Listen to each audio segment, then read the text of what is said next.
Isyarat proses naturalisasi oleh Romagnoli agar segera perkuat timnas Indonesia sudah diunggah oleh Ketua Umum PSSI, Erick Thohir. Erick Thohir mengisyaratkan oleh Romagnoli sedang menjalani perpindahan kewarganegaraan untuk membela timnas Indonesia dalam lanjutan putaran ketiga kualifikasi Piala Dunia 2026 zona Asia. Hal itu diketahui setelah Erick Thohir dan oleh Romagnoli sama-sama menunjuk ketika berpose di akun media sosial sang ketum PSSI. Diprediksi oleh Romagnoli belum segera menjalani debut timnasnya bersama skuad Garuda tahun ini. Paling cepat debut penyerang FC Utrecht bersama timnas Indonesia terrealisasi pada Maret 2025, tepatnya saat timnas Indonesia melakoni laga tandang kontra Australia. Tentu saja dengan kehadiran oleh Romagnoli akan menambah daya dobrak lini serang skuad asuhan Shin Tae-yong. Kini yang menjadi sorotan ialah ada harga yang harus dibayar dengan naturalisasi oleh Romagnoli, yakni kemungkinan ada striker yang lebih banyak diabaikan oleh Shin Tae-yong di sisa round 3 kualifikasi Piala Dunia 2026.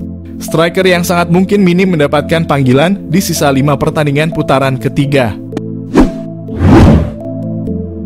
Striker PSS Sleman, Hoki Caraka menjadi salah satu bomber muda bertalenta yang dimiliki timnas Indonesia.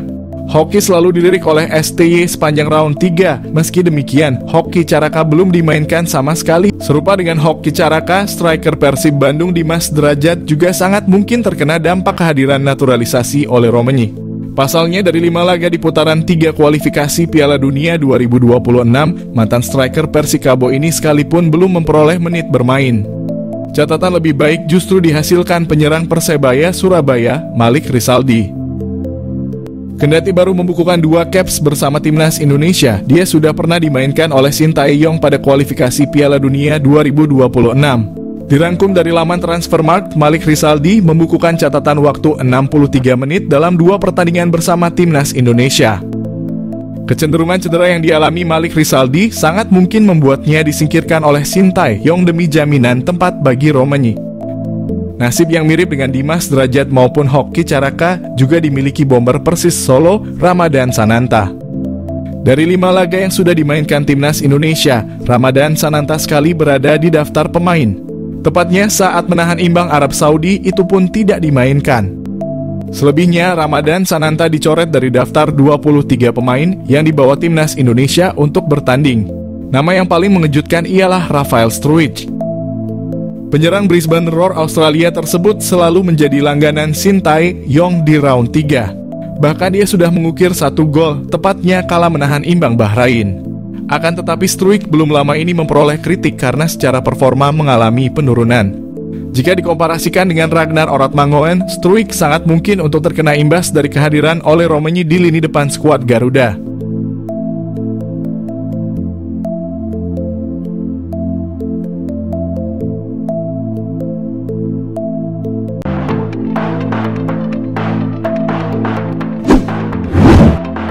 Oleh Romagnoli, calon naturalisasi baru timnas Indonesia hadir GBK menyaksikan pertandingan Indonesia versus Jepang di tribun VVIP.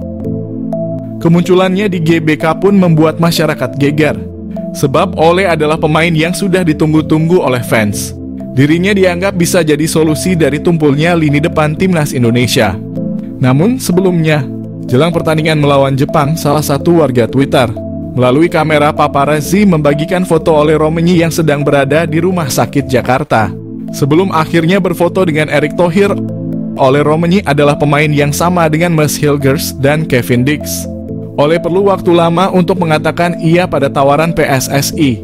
Itu wajar karena pada tahun 2023, saat Ole mendapat panggilan pertama dari PSSI, usianya masih 23 tahun. Itu jadi usia yang terlampau muda untuk langsung memilih timnas Indonesia sebagai kelanjutan karir internasionalnya. Apalagi Ole paham bahwa Belanda juga sedang krisis penyerang jempolan. Ia merasa masih memiliki peluang yang besar untuk dipanggil ke timnas Belanda. Namun setelah pertimbangan matang dan beberapa kali melakukan komunikasi langsung dengan Erick Thohir, Ole Romagnoli pun luluh. Dirinya memutuskan bergabung setelah terpukau dengan kinerja dan proyek timnas Indonesia selama 1 tahun terakhir. Lantas, sehebat apa sosok Ole Romagnoli itu? Sebelum mengulas kehebatan Ole Romagnoli, perlu diketahui, peran penting dalam pengambilan keputusan Ole Romagnoli tak luput dari bantuan dari salah satu punggawa timnas Indonesia. Ragnar Oratmangoen, mengapa demikian? Karena Ragnar adalah kawan karib Ole sejak dari Akademi NEC Nijmegen. Dilansir suara.com, Wahaji berusaha membujuk Ole ketika tahu PSSI sedang mencari striker bagus. Ragnar meminta Ole untuk mempertimbangkan tawaran PSSI. Ragnar merasa akan bagus jika skuad Garuda memiliki striker sepertinya.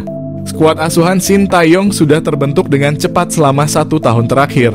Namun, STY masih membutuhkan sosok gol getter di lini depan. Dan Ragnar ingin Ole mengisi posisi tersebut. Namun, apakah yang dikatakan Ragnar Oratmangoen bisa dipertanggungjawabkan di lapangan? Tentu akan terlalu dini untuk menarik kesimpulan. Proses Ole Romenyi menuju striker timnas Indonesia masih panjang. Tapi sepak terjangnya bisa terlihat melalui karirnya di dunia sepak bola. 2011 di tanah kelahirannya yakni Nijmegen, Ole Romenyi tumbuh sebagai bakat sepak bola yang menjanjikan. Menimba ilmu di NEC Nijmegen, Ole memang difokuskan untuk bermain sebagai striker sejak kecil. Kala itu Nijmegen masih berlaga di kasta kedua sepak bola Belanda. Maka dari itu tak butuh waktu lama bagi Ole untuk menembus skuad utama. Ole Romenyi bahkan sudah bermain untuk skuad utama Nijmegen sejak usianya masih 17 tahun. Bermain sebanyak 27 pertandingan di Keukenkampioen Divisie, Ole mengemas 10 kontribusi gol dengan rincian 8 gol dan 2 assist.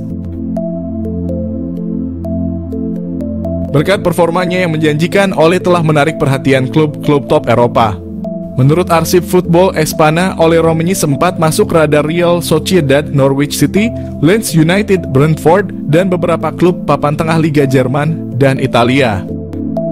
Namun, Football Espana menyebut bahwa Manchester City asuhan juga berada di antrian yang sama untuk mendapatkan Ole. Itu berarti bakat Ole sudah mendapat pengakuan dari Siki Begiristain selaku Direktur Olahraga City. Apakah dengan begitu sudah cukup untuk menyebut Ole Romenyi sebagai penyerang hebat? Buat publik terkejut, Jairo Riedewald dan Miliano Jonathans bakal susul Kevin Dix untuk naturalisasi.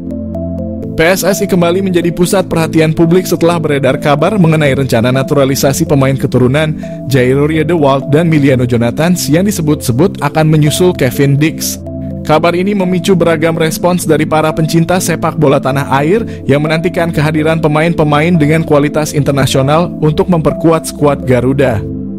Sebelumnya dalam keterangannya, PSSI melalui Arya Sinulinga menegaskan bahwa fokus proses naturalisasi masih tertuju pada penyelesaian Kevin Dix.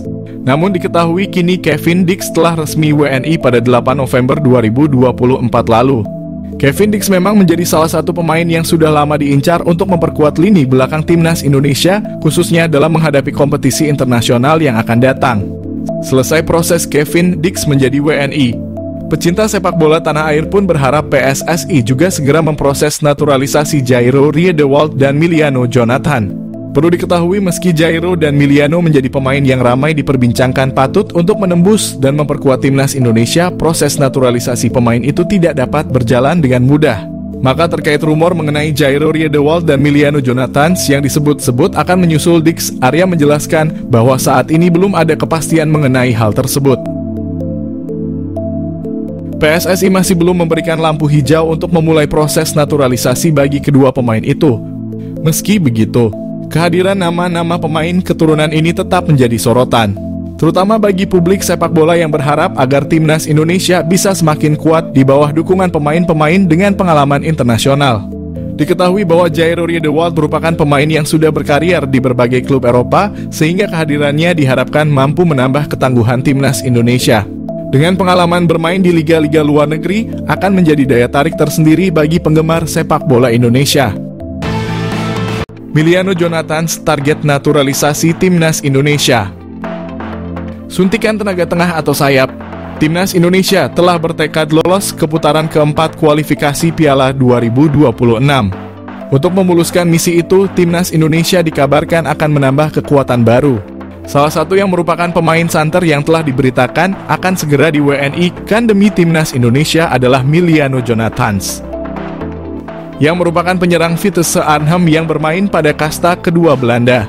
Gelandangan Miliano Jonathans yang berusia 20 tahun ini yang mempunyai darah keturunan Depok, Jawa Barat telah mengakui sudah menjalinkan komunikasi baik dengan PSSI terkait rencana naturalisasinya.